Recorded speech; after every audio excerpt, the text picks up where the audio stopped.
Hello everybody, good afternoon and welcome to the United Stand. This is your Manchester United versus Manchester City at the Etihad press conference reaction from Ralph Rangnick, and some quite interesting things that he's come out and said. I mean, basically exposing many of the things that we are aware of with Manchester United, that there is very little leadership and structure within that football club, and some quite damning words from Ralph Rangnick actually.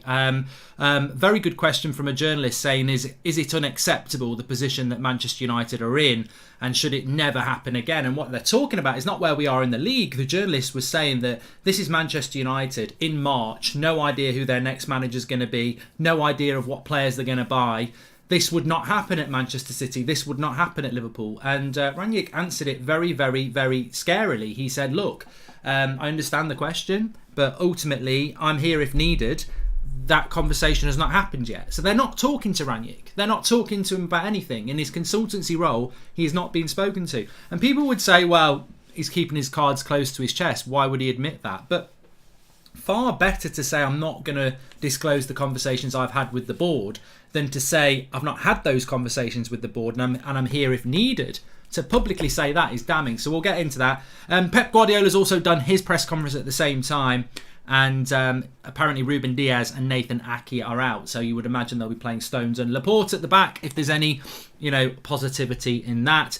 He was also asked about Ronaldo, not Pep Guardiola, although I think he was asked about Ronaldo. But Rangnick was asked about Ronaldo. We'll get into that in a minute. He wasn't asked about his captain and underperforming English centre-back Harry Maguire, but he was asked about Ronaldo. What a surprise there. So, look, let's get into the press conference reaction. And I mean, look, the game against City is obviously the big game of the weekend. Everyone's very excited about that. I noticed that some people said that Rangnick looked nervous and a bit stressed. Remember, this is the first press conference where, in 2 years, where it's been at Carrington with live journalists there. Every other one has been done over a, Skype call or whatever like that. So, it was a different environment for Rangnick. I don't think he looked frightened or stressed anyway. Reece says Stones has been better than Diaz this season anyway. Stones has actually had a good season for them, to be fair. Let me just get rid of this idiot City fan in the chat. You're more than welcome, mate, but you're not just going to come in and start talking crap. We're actually not a club made of plastic, and we do try and talk about football. So jog on. If you've got a fan channel, well done. If you haven't, go and buy one. That's your recipe for success, isn't it? Anyway, let's get on. I'm not pulled into that. So, ultimately, some very big questions put to Ralph Rangnick about the situation at Manchester United. The first question he was asked is, do you want to be the permanent manager? To which he said, I've got no time or space to think about it at the moment. And then, quite rightly, they jumped on it and said that, well, you did say when you first came into the job that you would like the job. And he said, no, I didn't say that. I said it tongue-in-cheek that maybe at the end of the season, if I've done a job, as in my role as an advisor, I would advise them to give me the job.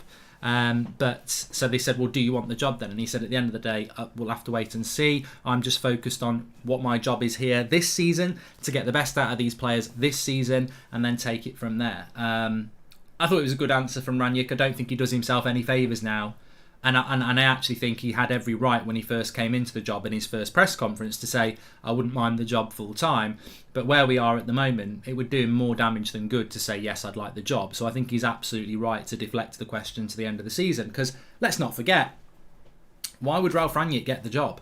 We could be knocked out in the Champions League before the quarterfinals or in the quarterfinals, and we're out of a race for top four. So, people say Rangnick, Adam's been on the show and said he'd give it to Rangnick, and I agree that the football's a lot better, but the results aren't. So, we need to just, Rangnick's right. We need to see where we are at the end of the season. If he wins the Champions League, give him the job. If he gets top four, probably just move him upstairs and get a manager in that can build with him. That's what I would like to see, and there's no reason to change that.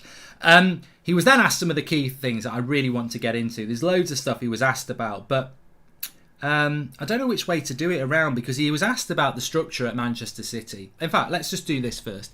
He was asked about the structure of Manchester City, and they've got a director of football, they've got a CEO, they've got a manager, everybody's working towards the same thing. Why is that not the case at United? Or do they have it at United? To which Rangnick again said, look, I haven't really thought about it. I don't really know how City are run, which he will do.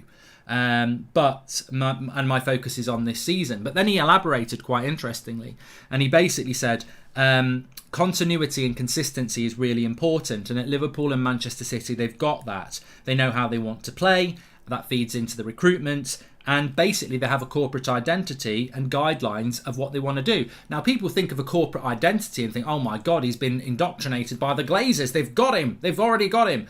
But he was talking about Man City and Liverpool's corporate identity. And the corporate identity doesn't have to be about making money. The corporate identity of Manchester City and Liverpool will be to make money through success. But their corporate identity is their managers, how they play, the way they want to play, and the recruitment that they do to fit into with the way that they play. And he went on to say that, football is pretty easy. You get the best people in and you play the best football. And that's something that United haven't done. We haven't had that. Our corporate identity is social media, brands, making money. That's our corporate identity. Our footballing corporate identity is God knows. I think even 9 years later, I don't really understand the football that Moyes was trying to play. I don't understand what Van Gaal was trying to do. I don't understand what Mourinho was trying to do. And I don't really understand what Ollie was trying to do. And we constantly kept saying it, certainly with Mourinho and definitely with Ollie. What's our identity as a football team? What's our style of play? And effectively with Ollie, we had to settle on the fact that we park the bus and counter-attack fast. That was it. That's not Manchester United, but because he'd scored a big goal for us and he was a well-liked ex-player, he had the DNA, but he never had the bloody DNA of what Manchester United's identity is. I know what identity is, and I'll never manage Manchester United. You know what United's identity is, and you'll never manage Manchester United. United's identity is risk-playing, wing football, getting people into the box, and on the front foot. That's Manchester United. We've always had wingers. We've always put crosses into the box. And that's what we should be about. I'm not even sure that we should become a tiki-taka side. I know what our identity is. And in the modern game, we should have a manager that wants to create a way of playing football like that. I mean, Liverpool basically do it. Robertson and Trent, they get forward, they put crosses into the box. I think Rangnick's right. Get the best people in and play the best football for this club and have an identity. But we don't have an identity because our identity is driven by greed and money. And therefore, instead of being a Liverpool who go and buy a Diaz who can fit into Klopp's style of play now and for the future, or a Manchester City who go and look at a player that can play in the way that City wants to play with Alvarez and people like that, Man United will go, Declan Rice will sell a few shirts. Get him in. Square pegs in round holes. He's going to sell a few shirts. He's going to help with the socials. And we don't buy players for the club. And this is what Rangnick would do. And this is why we'd be absolutely stupid to let this guy go out of this football club. Because everything he says, in the main, is in tune with you, the fan. He says exactly what you say. We need an identity, we need to decide on that identity, and we need to be consistent with that identity, and we need to get the best people in for that identity and the best players to play the best football for that identity. Everything needs to be in tune, but we haven't got an identity, and that's why we struggle. And without it, we're going to... Rangnick, for me, if he was involved in this club for the next 3 years, we'd settle on a style of play, and we'd recruit players to suit that style of play over the next year, 2 years, 5 years. And we'd be buying players for 40, 50 million pounds from your Leipzigs, from Portugal, from France, who come here to become superstars. We wouldn't be buying superstars and moulding them into our team. At the end of the day, I love Cristiano Ronaldo, but does Cristiano Ronaldo fit into the identity of Manchester United? Well, of course he doesn't, because we haven't bloody got one. We've just bought a superstar, thrown him into a team with a few other superstars, and said, crack on with it. There's no identity. A combination of Ralph and Ten Hag would be a high quality and the best decision United could make, at least some footballing brains since Sir Alex Ferguson, says Ryan. And we need to define our identity in the 21st century. What worked back in the day won't cut it today, says Humphrey. Well, we do.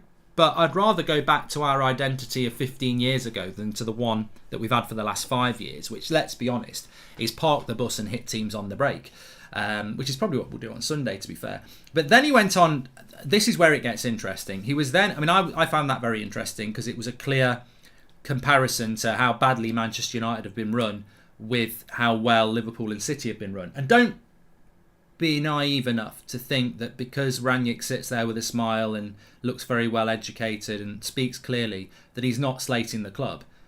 He might not think he's slating the club, but he is. He's exposing the club's weaknesses, which is basically exposing the club. So he was then asked about recruitment for the summer. Now, some people want to grab hold of this like it's the positive. It's a slim positive in a world of negative, because basically he said that there's been I've had a few meetings with the head of scouting, but no chat about the new manager. And he said, basically, I understand that you want me to talk about that. I get that. But the honest truth is that I haven't had any chats with anybody about the new manager. He was then asked, is it difficult to plan for the summer and next season when you've got no manager? And how do you go about recruiting players for the summer when it's March and most football clubs are recruiting now in March, having conversations with people? Or do Man United just have to wait until June and then start doing their transfer business? To which he said, I'm the wrong person. I'm the wrong person to ask me about this, because my focus is on the now. My focus is on the Champions League and the Premier League and working with this set of players like I was employed to do between now and the end of the season and getting the best out of these players. So I'm the wrong person to speak to about that, because I've had no conversation with the board about those matters, about getting players in for the summer and planning for the summer. That's not, I'm the wrong person to ask, which is terrifying on two levels, because one, if anyone's going to be involved in our recruitment before we get a manager, I want it to be Ralf Rangnick. And two, it's now March and we are, what are we doing? So there's two things happening here. Either United have done nothing yet and they don't know what they're doing, or they're not getting involved with, they're not using Rangnick and they're doing it themselves, which means we're back with Murta and Fletcher and Arnold and Judge and all those lot doing the recruitment, and Rangnick's nothing to do with it. But I tell you what, listen to the press conference back or listen to the notes I've wrote down here. It comes across very clear that apart from a couple of meetings with the head of scouting, he's had no conversation about who should be coming in the summer, who the manager should be, and basically said, I'm here if they want to talk to me, but it hasn't happened yet, which is terrifying, especially when he's meant to be, you read some articles and you think Rangnick's clearly involved, and then you hear him talk and you think he's like us, he's a mushroom, he's being kept in the dark, fed on shit. Hi Mark, I think if you make a petition and go to United with it, they will give you a press badge. You have quite a big audience. I don't think they will, Ori. And what's it going to take to have those responsible to be put before the press weekly? They'll never do it, delicate official, because they're arrogant people who hide in their corridors of power like Ed Woodward did for 9 years and very rarely speak to the press. The only people they'll speak to are the shareholders, because they're people with money. Strong feeling Eddie's going to start, says Damon. Eddie's going to start, says Damon. We'll come back to that in a minute. And then again, just to repeat what I was saying at the start, he was asked, is this unacceptable that a club like Manchester United have left themselves in a position where they've basically papered over the cracks from sacking Solskjaer? They've got nothing in place. They've got a massive summer coming up ahead of them, which could be even more massive if we're in the Europa League, and what's actually happening? This is unacceptable. This would not happen at another club. And he said, look, ultimately I understand what you're on about, and all I can say to you is that those conversations haven't taken place. Maybe they will take place in the next few days, in the next few weeks, but at the moment the club know I'm here if I'm needed. If they want to discuss to me about managers or players, I'm here if I'm needed, but at the moment it's not happened. So, you can only... There'll be people in the chat going, yeah, but Romano said on Monday that, he thinks that Ralph's involved in having conversations with players, and certain press are saying that he's recommended Ten Hag. Well, that's great. And that is in the press, and we've discussed it on the news show. But there's Ralf Rangnick with his own mouth, which I'm actually watching on a video, saying, I'm here if the club want to talk to me about recruitment and managers, but at the moment that hasn't happened. There's been no conversation, so I'm the wrong person to speak to about it. So, you can only go with what Rangnick's saying, and people can say, well, he's not going to sit there and say I've recommended Ten Hag, and he's not going to sit there and say I've recommended this player and that player. But why say there's been no conversation? Why say I'm here if needed? Why say it's not happened yet? When he could have just said, I'm not going to talk about that. because I think he's probably telling the truth. I think he probably hasn't had those conversations with Manchester United, and it's the 4th of March. Missing out on 4th will be a blessing. The club will have no choice but to listen to Ralph and the next manager, says Keith. To be honest, Mark, as much as United are useless, I do think Ralph could be just keeping those cards close to his chest, says Fane. To which I would say, why? Why answer a question like that then? If I'm the manager of Manchester United and I know I'm in conversations with the board about who should be the manager and what players we should sign, and I get asked about that in a press conference, I would just say, look, I'm here to talk about Man City. I'm here to try and get Manchester United into the Champions League next year. And as for discussions about managers and players, I'm not going to discuss that right here, right now, because it's not relevant to what's going on at the moment. And also, even if I was involved in those discussions, they're private discussions. And leave it at that. Leave it ambiguous. But why would you answer the questions by saying, look, I understand your concern, but ultimately I'm the wrong person to ask. I've not had any conversation about those things, about the new manager. I have had chats with head of development about some recruitment, but ultimately I'm not involved in those conversations and I'm here if needed. But they've not happened yet. Why give such clarity on the fact that you're not involved in those conversations? And maybe, just maybe, Rangnick is putting it out there because he's distancing himself and saying, look, I'm not involved in whatever decisions they're going to make, so don't attach it to me, because he might be thinking about his next job. He might be like, I don't want to get attached to this joke of a club and what they're doing. So, look, I'm here if they want to use me. My experience and knowledge is here if they want to use it, but don't attach me to what they're doing because I'm not involved in it. And I think that's the way it came across. And United need to start involving him. This really depends more on whether City can take their chances rather than United showing up, says Tiger Claws. Thank you very much for the super chats coming in, by the way. So yeah, we can come back to that in a minute, but I want to just whiz through some of the other stuff. He said, first meeting with Pep Guardiola in the Premier League. I don't think it's his first. Surely it's not Rangnick's first match against Pep Guardiola. They must have come head to head before at some point, maybe at Bayern. But he said, look, Pep Guardiola's has got one of the best teams in the world with Manchester City. He's one of the best coaches in the world. He did fantastically well at Bayern and Barcelona, and he's one of the most influential coaches in the game over the last 15 years. And our performance on Sunday is going to be a lot about defensive work, running, then taking our chances. And look, Ruben Diaz is out, we know that, but they've still got John Stones and Laporte, and you could argue that they're, two very good centre-backs as well. It's not like they're playing Harry Maguire at centre-back. That's probably a little bit too far, isn't it? There's no need for that. Get out, Goldbridge. Get out with your Maguire agenda. But no, seriously, I think that I spoke about this in the preview, and I probably hammered it home a little bit too much, but I said, look, we've got to run around for 90 minutes. It's got to be a 90-minute game for United, and we've got to be defensively disciplined. And it's interesting because it's not rocket science. Rangnick has said the same, that we've got to do a lot of defensive work on Sunday. We've got to run around a lot, and then when we do get the ball, we've got to use it really, really well. And he's right. Man City will have a lot of possession. When we get the ball, we've got to use it correctly. We've been to the Etihad, and I don't know what our record is over the last sort of 7 years, but I don't think it's terrible. I can think of 3 wins off the top of my head, and you also go back as far as the Van Persie winner in was it 3-2. So I don't think our record, if anyone can be asked to do it quickly, I don't think our record at the Etihad over the last 9 years is terrible. I'm sure we must have won at least 4 out of the last 9 years. So that's not bad. For an away record, that's not bad. Especially when you think about our record at Stamford Bridge was bloody awful for years and years and years. So, even if we've won 3 of the last 9, it's still 30% that you've won, which is not bad for an away team. So I think it's very interesting to see how that pans out. And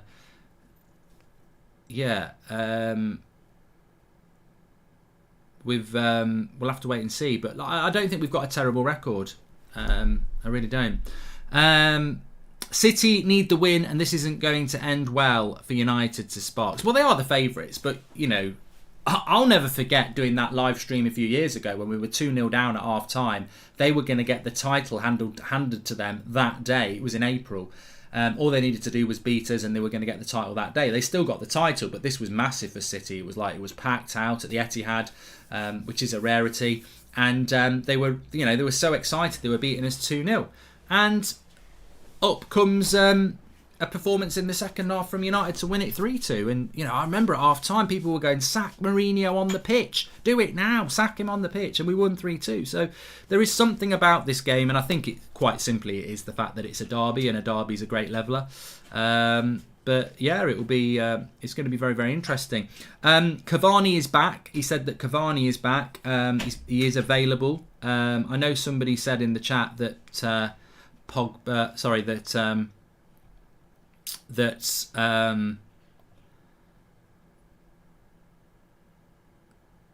oh dear, terrible news. Shane Warner's died at 52. That's really sad. 52. Suspected heart attack. Oh God. Well, it might not mean much to you. Well, I'm sure it does mean something to you because it's a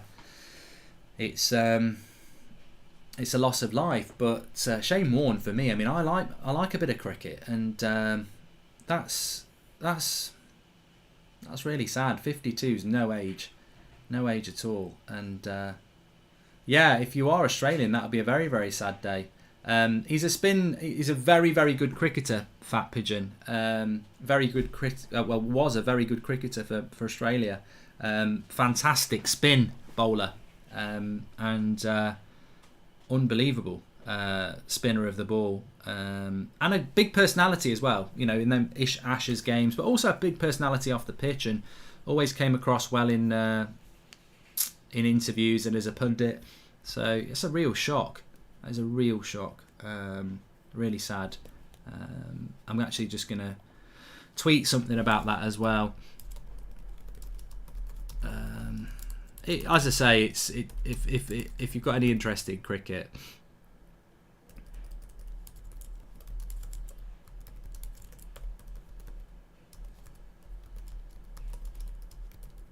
there we go. The world just becomes a more real place with every day, doesn't it? It really does. Maybe 4-4-2 formation with Cavani back, says Jack Lynch. Yeah, so Cavani is back. He's had 2 training sessions, according to Rangnick. I'd say he's probably going to be on the bench. I don't think you would start him in a game like this. And let's not forget, Cavani with 2 training sessions doesn't mean he'll be available on Sunday. He might wake up tomorrow morning and he's got a little bit of a scratch on his knee and he's like, well, that's it, I'm out. Until get a plaster on it, and until that's gone, I'm not fit. I'll be back in April. But I don't think he'll play Cavani in this game. I really don't. He did say that there's 2 or 3 question marks over other players. He didn't name those players, but he said 2 or 3 players have question marks over them for the weekend. Thinking back, I mean, we've not played for a week, so I can't understand who or what it would be. But maybe McTominay, although that's an illness, so I'm sure McTominay will be back. I can't imagine who it would be, really. No, now look, it's bloody Lindelof, isn't it? So Maguire will start, but we might play a back 5. I'd be stunned if Rangnick plays a back 5, but he might do. Mark, I think we'll smash and grab this. When Jose was this honest, the media had him at yet they aren't defending United when Ralph speaks, says AJ Singh. Yeah. I'm not subscribing to the negativity about the game on Sunday. I'm totally respectful of the fact that Manchester City are leagues above us, like they're so much better than us. But I'm also well versed, as I'm sure many of you are, in the experience of what a derby is. And a derby, whether it's Everton, Liverpool, whether it's Arsenal, Spurs, whether it's Manchester United against Manchester City, in a derby, you can be bottom of the league against top of the league and you can lose. It's just a completely different type of game. It's got a different feel to it. You don't necessarily play as freely as you want to. The underdog becomes as strong as the favourite. It's not David versus Goliath. It's David versus David. Would you play Elanga up front with Ronaldo, with Rashford and Sancho on the wings, says Jack Lynch? Well, it's interesting because he was asked about Ronaldo. How long do you think this board can keep banking on the nostalgia of past glories before fans get fed up with the present, says Stephen Ross? That's a good question. I mean, remember tonight at 8 o'clock, it's the Friday night show, so we do a bit of a Q&A section in the last half an hour of that. But I think you make a great point because Manchester United's fan base is huge, and it's not just going to halve overnight. It will erode over time. And what I mean by that is, if Man United have got 1 billion fans now, in 10 years' time, if this continues, we'll have less than 1 billion fans. And in 20 years, it will just keep dropping and dropping and dropping gradually. In the modern game, to acquire new fans, you've got to be an attractive football side, and we're not that at the moment.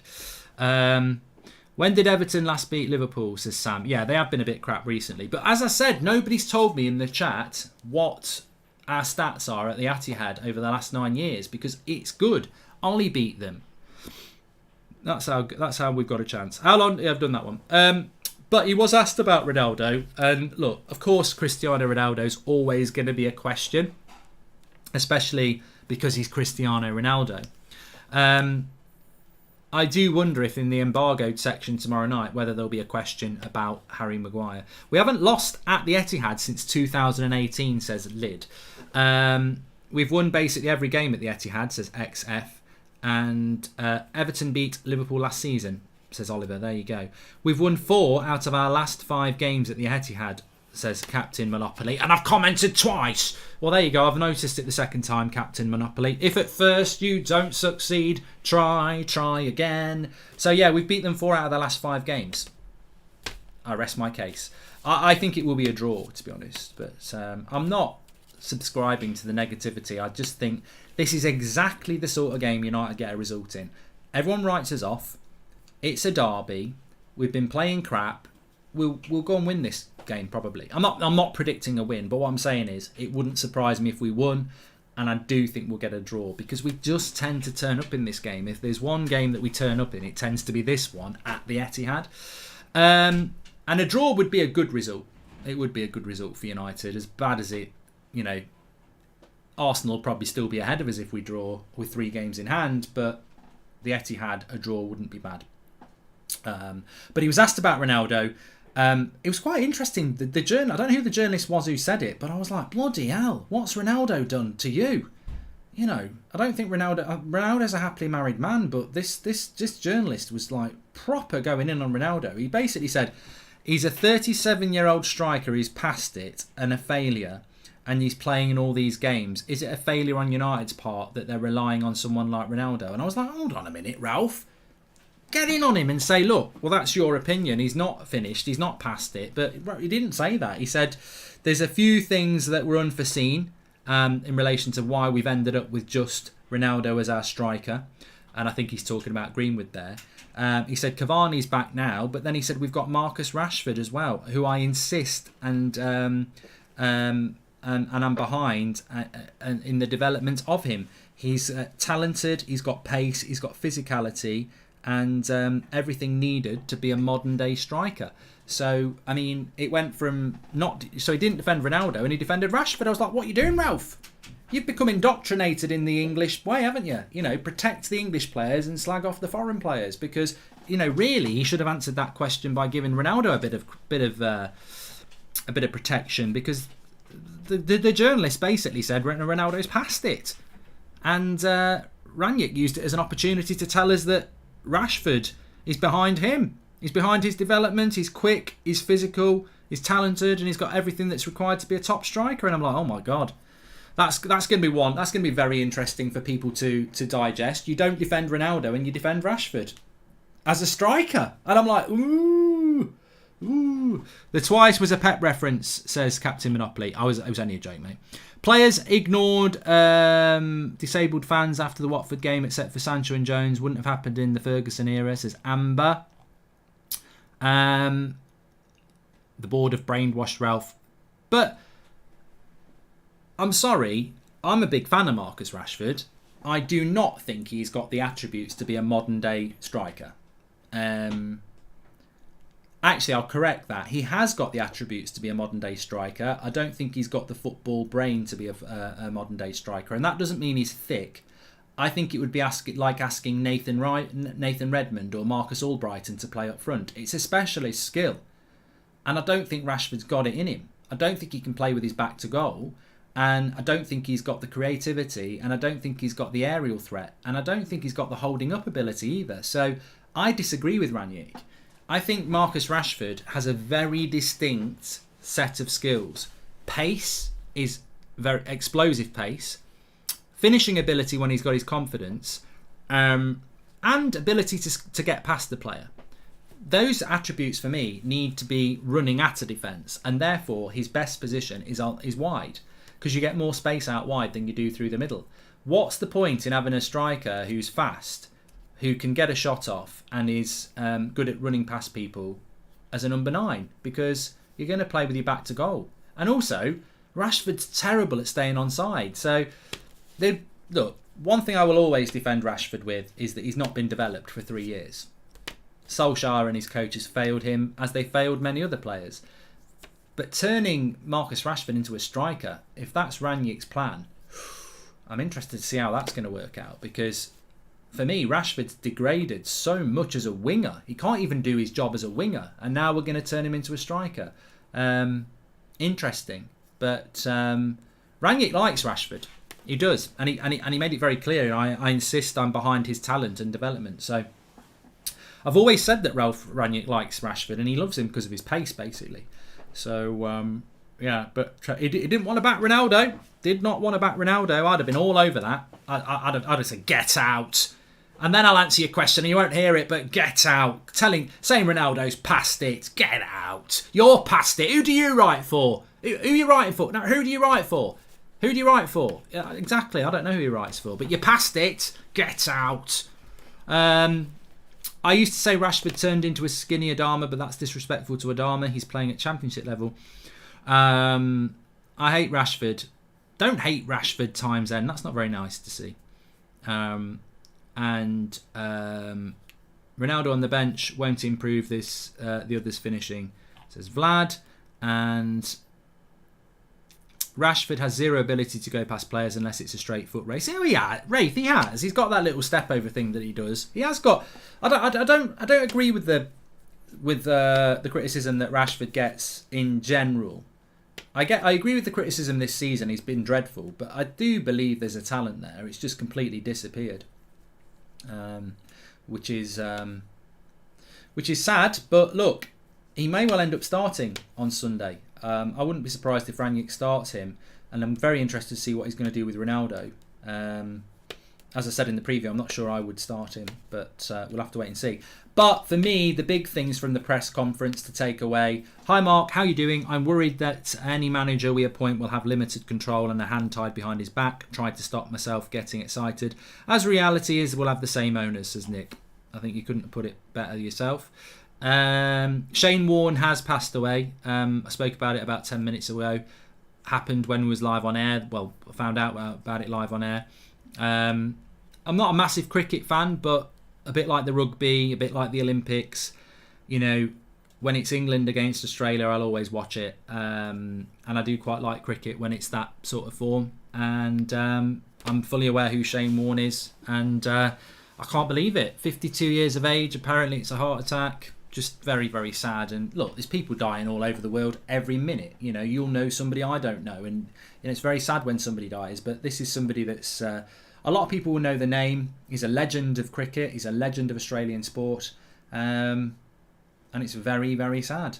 Very, very sad. And as a talent, world-class spinner. Unbelievably fantastic cricketer. And very, very sad. If that's your thing, I'm sure a lot of people know who it is. I'm very shocked about it. And it's not nice when you hear these things live on air because you don't really have time to digest it. But I'm very shocked about it. And... yeah, it's not nice news at all, really. Obviously. So, United, is this unacceptable? The thing I would take away from this, and if you've joined in a little bit late, please smash a like on the video, but basically Ralph Rangnick being asked about Manchester United and their plan for the summer around players and managers, and he said, look, I understand it, but I've had no conversation with anybody about it. I'm focused on on the team right here, right now. I'm the wrong person to ask about planning for the summer, but I'm here if needed. And maybe they'll talk to me tomorrow. Maybe they'll talk to me next week. Maybe they'll talk to me next month. But at the moment, that conversation hasn't happened. I'm not involved in any conversations about managers or players for the summer, which is really surprising. And people say, oh, he's playing his cards close to his chest. I don't think he is. I think he's personally, my interpretation is that he's telling the truth and he's saying, look, whatever United are planning, it's nothing to do with me at the moment. I'm not involved in it, which reflects terrifyingly on the club, because we're back with people like Murta and Arnold and co in charge of what's happening at the club, and that can only be bad. I'm afraid that can only be bad. I wouldn't swap Rashford for Mbappe, says Iqbal, and there's no plan, it's mates rates, says Darth Maul. But the best bit of the press conference for me was when he was asked about the structure at Manchester United compared to someone like Man City, who've got a director of football, they've got a CEO, they've got a manager, who all are in tune. Why do United do it?